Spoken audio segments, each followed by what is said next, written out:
하나님 주신 말씀 여호수아 4장 1절부터 14절입니다. 구약 성경 323쪽입니다. 여호수아 4장 1절부터 14절입니다.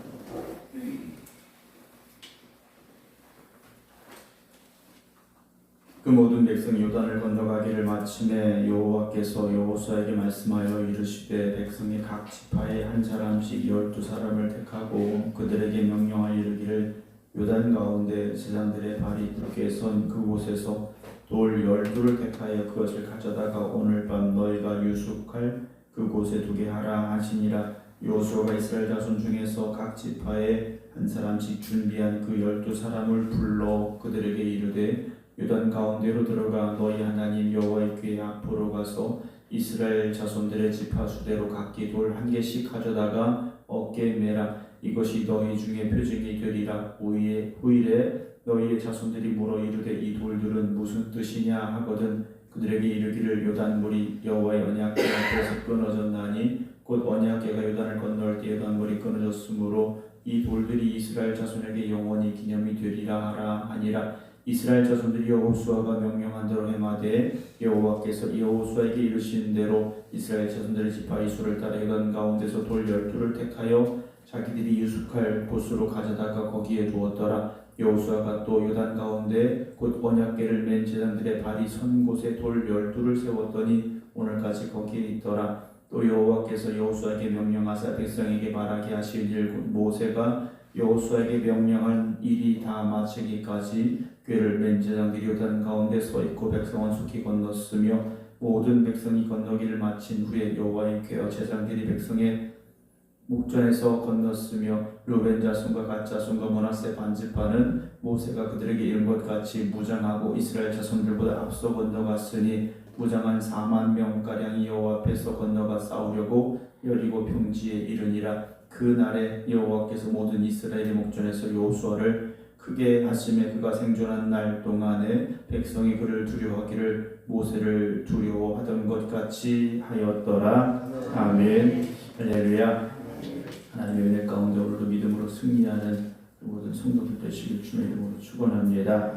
오늘 1절부터 14절 말씀인데요. 이제 이스라엘 백성들이 요단강을 건너간 뒤에 이제 그 중간에 있었던 사건에 대해서 이렇게 말씀해주고 있는데 오늘 본문의 말씀을 여러분들이 이렇게 알고 있는 그대로 12돌을 메고 나와서 기념비를 세웠던 사건이 오늘 여호수아 4장 1절부터 14절까지의 기록이 되어져 있습니다.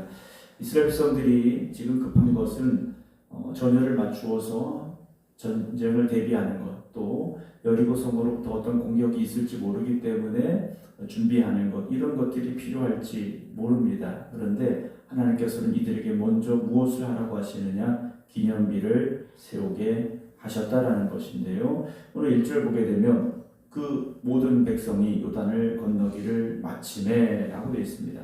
다 건너간 상황인데 하나님께서 그들에게 무엇을 말씀하십니까? 백성의 각 지파에 한 사람씩 12사람을 택하고 그들에게 명령하여 이르기를 요단 가운데 제사장들의 발이 굳게 선 그곳에서 그 돌 12를 택하여 그것을 가져오게 하십니다.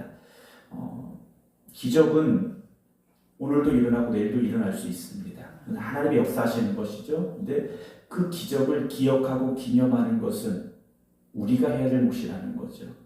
하나님의 기적은 언제든 어느 곳에서는 일어날 수 있습니다. 믿음의 사람이 있는 그곳에 또 하나님이 일하고자 하시는 그곳에 기적의 사건은 오늘도 일어납니다. 그러나 그 기적을 오늘 우리가 기억하고 기념하고 해야 된다라는 거죠.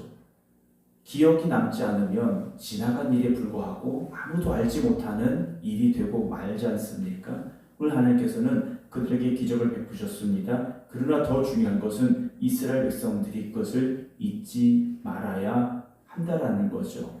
오늘 말씀을 보게 되면 그 모든 백성이라고 되어 있습니다. 한 명도 빠짐없이 요단강을 건너갔다라는 거죠. 자, 요단강을 건너간 사람들의 특징이 무엇이냐? 그냥 하나님이 건너게 하셨기 때문에 건넌 겁니다. 누가 달리기를 잘해서, 누구는 뭐 수영을 잘해서, 누구는 뭐 힘이 세서, 요즘으로 바꿔서 말한다면 누가는 뭐 돈이 많아서, 또 누가 어떤 뭐 지위가 높아서, 이것이 아니라는 거죠.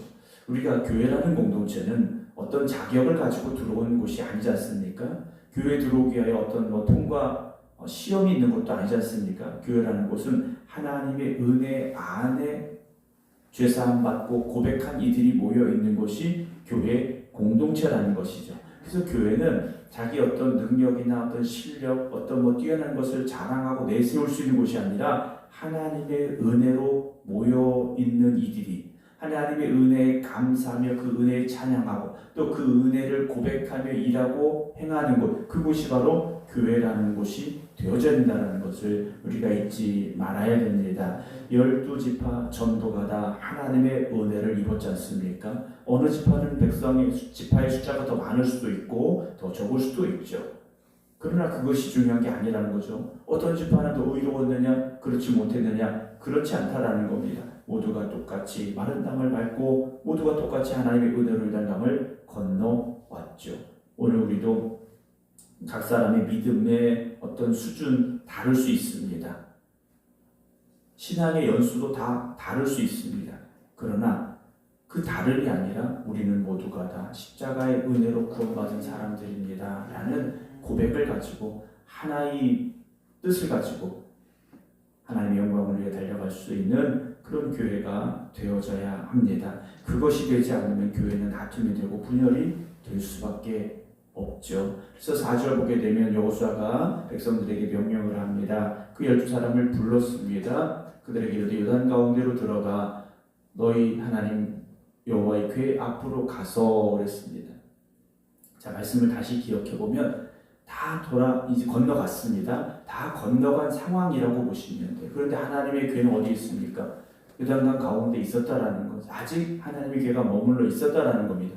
제사장들이 나간 것이 아니라 거기 머물러 서 있었다. 즉 하나님은 아직 그 강 가운데 계셨다라는 것이고 이스라엘 백성들이 다 건너간 상황에 다시 12명이 강으로 들어간 것으로 보여지게 되는데 다시 들어갔습니다. 돌 한 개씩을 가져다 어깨에 매라 그랬죠.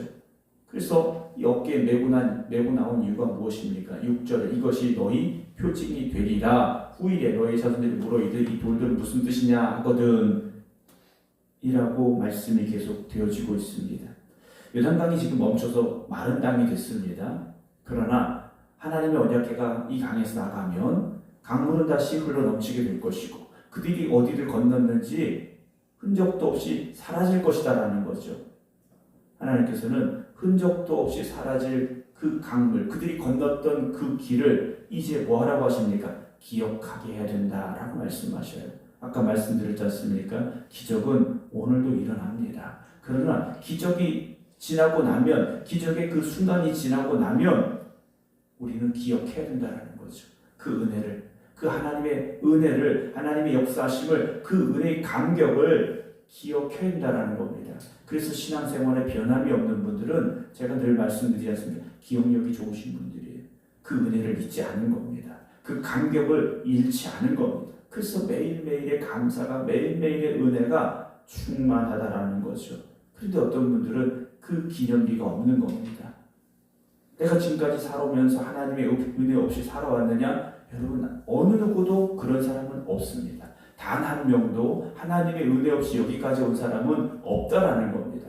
그런데 누구는 그 은혜를 기억하고 있고 누구는 그 은혜를 잊어버리고 있다라는 거죠. 심지어 은혜는 잊어버리고 뭐만 남습니까? 안 됐던 일, 슬펐던 일, 하나님 나에게 뭘 해주셨어, 이런 불만 어린 기억만 남아있는 사람들도 있다라는 거죠. 여러분, 오늘 여러분들의 그 기념비는 무엇입니까? 여러분들이 잊지 않고 지금까지 기억하고 있는 그 은혜의 기념비는 무엇입니까? 시간은 지납니다. 그러나 그 시간을 기억하는 그 기억은 남아 있어야 된다는 것을 다시 한번 말씀을 드립니다. 그 자손들이 물으면 이게 무슨 돌입니까? 7절에 그들에게 이르기를 요단물이 여호와의 언약궤 앞에서 끊어졌나니 곧 언약궤가 요단을 건널 때 요단물이 끊어졌으므로 이 돌들이 이스라엘 자손 영원히 기념이 되리라. 여기 강물이 끊어졌었다. 여기 강물이 끊어졌어. 하나님의 언약궤가 들어가니까 강물이 끊어졌어. 그래서 우리 조상들이 이 강을 건너온 거야. 마른 땅이 되어서 건너왔다. 후손들에게 하나님의 역사하심을, 그리고 조상들이 받았던 그 은혜를 기억하고 전하게 하셨다라는 것이죠. 여러분들의 그 은혜를 기억하시고 전하시기 바랍니다. 하나님이 어떻게 역사하셨는지를, 하나님의 은혜가 얼마나 컸었던지를 여러분 기억하고 증거하셔야 됩니다. 8절에 이스라엘 자손들이 여호수아가 명령한 대로 행하되 여호와께서 여호수아에게 이르신 대로 이스라엘 자손들이 지파의 수를 따르건 가운데 돌 12를 택하여 자기들이 유숙할 곳으로 가져다가 거기 두었다라고 되어 있어요. 여기 9절에 보게 되면 여호수아가 또 요단 가운데 곧 언약궤를 맨 제사장들의 발이 선 곳에 돌 12를 세웠더니 라고 되어 있습니다. 요즘에 새로운 말씀 연구에 보면 이것은 또 다른 기념이었다라고도 말하고 있습니다.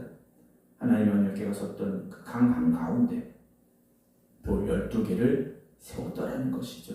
여기 하나님이 우리와 함께 하셨다라는 겁니다. 사랑하는 성도 여러분, 하나님은 저 멀리 계신 분이 아닙니다. 하늘나라 저 멀리 계셔서 우리를 구경하시는 분이 아니라 여러분들의 삶 가운데 함께 하시고 여러분들의 문제 가운데 함께 하시고 여러분들의 아픔 가운데 함께 하시는 그 하나님이 되심을 잊지 마시기 바랍니다. 오늘 여러분들이 홀로 외롭게 두시는 하나님이 아니십니다. 여러분들이 문제 가운데 혼자 아파하게 하시는 분이 아니십니다. 지금 여러분들 문제 가운데 여러분들의 상황 가운데 함께 하시는 하나님, 그 하나님을 여러분 믿으시고 의지하시기 바랍니다. 10절에 또 여호와께서 여호수아에게 명령하사 백성에게 말하게 하시니 곧 모세가 여호수아에게 명령한 일 다 마치까지 그를 맨 제사장들이 요단 가운데 서 있어 그 백성 속히 건넜으며 모든 백성을 건너기를 마치는 여호와의 궤와 제사장들이 백성의 목전에서 건넜으며 르벤 자손과 갓 자손과 므낫세 반 지파는 모세가 그들에게 이른 것 같이 무장하고 이스라엘 자손들보다 앞서 건너갔으니 이제 르벤 자손, 갓 자손, 므낫세 반 지파가 다시 등장을 합니다. 이들은 요단 동편의 땅을 모세로부터 받은 사람들입니다. 그런데 이들이 모세가 약속을 했지 않습니까? 이스라엘 백성들이 요단을 건널 때 함께 건너겠다고, 그들보다 앞서 가서 싸우겠다고 약속을 했습니다. 이들은 그 약속을 지키기 위해 지금 앞장서고 있는데 무장을 했다라는 것이죠. 어떤 일이 벌어질지 알 수 없기 때문에 앞장선 겁니다. 선발대가 된 겁니다. 전쟁이 일어나면 가장 먼저 위험해질 수 있는 자리였지만 이들은 약속을 지키기 위하여 그 자리에 서 있었다라는 거죠. 13절 무장한 4만 명가량이 여호와 앞에서 건너가 싸우려고 여리고 평지에 이르니라 라고 되어 있습니다. 이들은 이제 전쟁터로 들어간 사람들입니다. 가나안 땅에 들어간다라는 것은 그냥 쉽게 주어지는 땅이 아니었다라는 거죠. 무장을 했고 목숨을 걸고 싸워야 되는 땅이라는 겁니다. 여러분, 우리가 오늘 살아가는 이 상황도 마찬가지입니다. 그냥 우리가 기도했으니까 하나님이 어떻게든 해주시겠지. 여러분, 그게 아닙니다. 여러분들의 주어진 삶에서 최선을 다하시기 바랍니다. 하나님이 분명히 도우시고 역사하시지만 우리가 일해야 됩니다.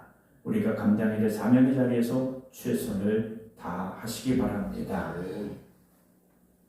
14절 그날에 여호와께서 모든 이스라엘 목전에서 여호수아를 크게 하심에 그가 생존할 날 동안에 백성이 그를 두려워하기를 모세를 두려워하던 것 같이 했다라고 되어 있습니다. 하나님께서 여호수아를 들어 사용하셨고 여호수아에게 하나님 함께 하심을 증명해 주셨습니다. 그래서 여호수아의 권위가 모세와 같아졌고 그래서 그 지도력으로 말미암아 이스라엘 백성들이 하나님 이끄심을 따라 이제 앞으로 계속해서 나아가게 됩니다. 사랑하는 성도 여러분, 오늘 우리가 고백하고 있는, 우리가 기억하고 있는 그 돌들이 있습니까? 그 기념비가 있습니까? 여러분, 그 은혜의 자리를 잊지 마시기 바랍니다. 그 은혜의 시간을 쌓아가시기 바랍니다. 그래서 그 은혜를, 하나님의 그 축복을 여러분 나누시고 증거하시기 바랍니다. 하나님이 이렇게 나를 도우셨습니다. 그리고 하나님 우리 교회를 이렇게 세우셨습니다. 여러분, 그 기억의 돌들이 차곡차곡 세워져 갈 때 우리 교회가 흔들리지 않을 것이고 여러분들의 믿음이 흔들리지 않을 것이고 여러분들의 자녀들이 하나님을 향해 나아가는 귀한 역사가 있게 될 것입니다. 성경 필사를 이제 하고 계신데요. 두 분 성경 이제 제본소에 보내서 출판사에 보내서 제본 중에 있습니다. 우리가 이 세상을 떠나고 난 뒤에 남겨질 것들이 뭐가 있을까 생각을 해봅니다. 내 이름으로 된 땅 문서도 있을지 모르고 집 문서도 있을지 모르고 은행 잔고가 있는 통장이 있을지도 모르죠. 물론 그런 것들을 많이 남기는 것도 좋겠습니다만 자녀들이 우리의 신앙을 기억할 만한 기념비가 뭐가 있을까 또 생각을 해보게 됩니다. 여러분 생전에 많이 전해주시기 바랍니다. 여러분들이 생전에 내가 만난 하나님, 나와 함께 하신 하나님, 그 하나님을 자꾸 전해야죠. 자꾸 전해서 자녀들이 우리 어머니가 우리 아버지가 이렇게 평생을 살아갔는데 그 가운데 하나님이 함께 하셨구나. 나의 삶 가운데도 그 하나님이 함께 하셔야 될 길을 깨닫는 그런 고백들이 있어야 자녀들이 하나님을 향해 나아갈 수 있지 않습니까? 우리 애들이 교회를 안 나와요. 그것으로 끝나는 것이 아니라 그런 걱정으로 끝나는 것이 아니라 정말 내가 하나님 만났던 그 은혜의 기념비들이 정말로 차곡차곡 쌓여져서 내가 세상을 떠나고 난 이후에도 그들이 그 기념비를 기억할 수 있도록 그 중에 하나가 저는 성경 필사라고 생각을 합니다. 우리가 남겨줄 많은 것들 중에 그런 것들이 있다면 자녀들이 그걸 매일 들춰보진 않겠지만 그걸 볼 때마다 그들이 무엇을 생각할까를 한번 생각해 봤습니다. 오늘이라는 시간도 어찌 보면 우리의 은혜의 기념비, 우리에게 주어지는 은혜의 기념비를 세워갈 날들이 아니겠습니까? 여러분 오늘도 기도하시고 은혜 가운데 살아가시고 하나님 주시는 그런 기적과 축복을 체험하시기 바랍니다. 그리고 그 은혜의 기념비를 오늘도 아름답게 세워가는 저와 여러분 되기를 주님의 이름으로 축원합니다. 기도하겠습니다. 하나님 감사합니다. 오늘이라는 시간을 또다시 우리에게 주시고 주님 성전에 나와서 또 각자의 기도의 자리에서 하나님 앞에 예배드릴 수 있도록 예배자로 세워주심을 감사를 드립니다. 우리가 지난날의 은혜를 기억하기에 또 그 은혜를 사모하기에 오늘도 이렇게 하나님 앞에 나와 또 각자의 기도의 자리에서 깨어있음을 고백합니다. 하나님 오늘이 저들에게 하나님 주시는 은혜의 날들이 되게 하시고 그 은혜의 기념비를 세워갈 수 있는 저희들이 되게 하여 주시옵소서. 날마다 기적의 삶이 되게 하시고 날마다 축복의 삶이 되게 하여 주시옵소서. 저들의 기념비가 날마다 든든히 세워져 가게 하여 주시옵소서. 이제는 우리 주 예수 그리스도의 은혜와 아버지 하나님의 무한하신 사랑하심과 성령님의 감동 감화교통 역사하심이 오늘도 하나님의 살아계심을 고백하며 그 하나님이 나와 함께 하심을 믿습니다. 기도드리는 모든 성도들 위해 이제부터 영원토록 함께 하시기를 간절히 축원하옵나이다. 아멘.